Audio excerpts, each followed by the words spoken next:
My name is Sam and I'm the Technical Advisor at the Resilient Homes Fund. This house here is a really good example of a resilient retrofit. Resilient retrofitting is simply about making it easier to clean up after a flood, decreasing the disruption and being able to get back in sooner. This house flooded 2 metres through downstairs in the 2022 flood event and has a risk level that actually goes into upstairs. The owners in this house have chosen to retrofit so that they can maintain the space here downstairs. We normally recommend starting with resilient retrofitting by looking at the essential elements in the home: the floors, the walls, the services, and then things like cabinetry.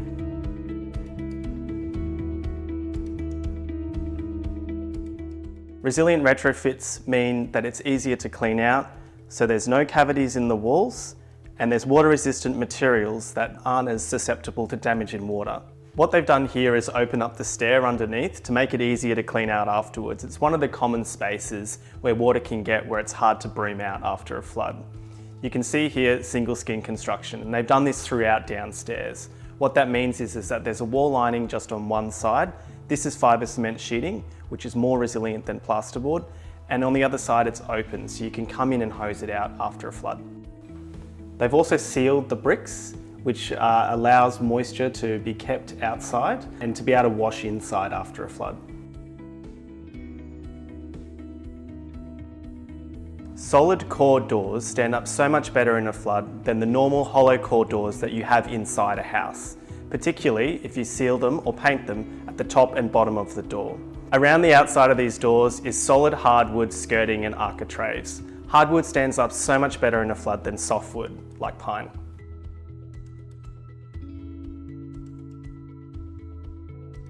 So these are examples of flood resilient floors. The idea for floors is that you avoid having a build-up of layers like carpet or MDF floating timber floors, which can swell up or go mouldy.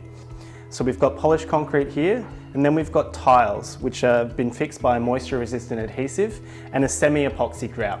Some of the other examples of flood-resilient floors are hardwood floors when you have a suspended floor, or if you have something like a concrete slab here, another alternative is epoxy sealing. So this is a flood-resilient kitchen. There's a stone bench top, an outdoor rated material for the doors, carcasses and the kickboards. Some of the materials that you can use are compact laminate, PVC or marine ply. Now these are much better than chipboard, which traditionally swells up when it gets wet. Importantly as well, there's a kickboard down at the bottom here, which can be removed and clean out underneath after a flood.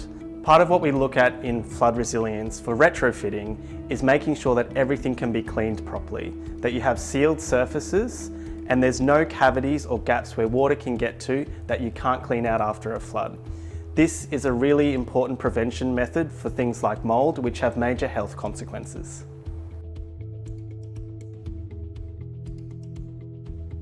Raising services is one of the simplest things that you can do in resilient retrofitting, like this hot water system here, which has been raised up about 1 metre, putting it further out of harm's way of flooding.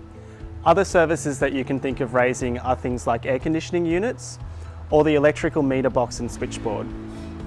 So the homeowners have raised the power points to as high as practical downstairs. It's not above the flood risk, but it will get above a low level flood. One of the great things about resilient retrofitting is that it can be more affordable than large structural alterations like home raising. It also allows people to stay in their existing homes and improve them in a way that increases their resilience.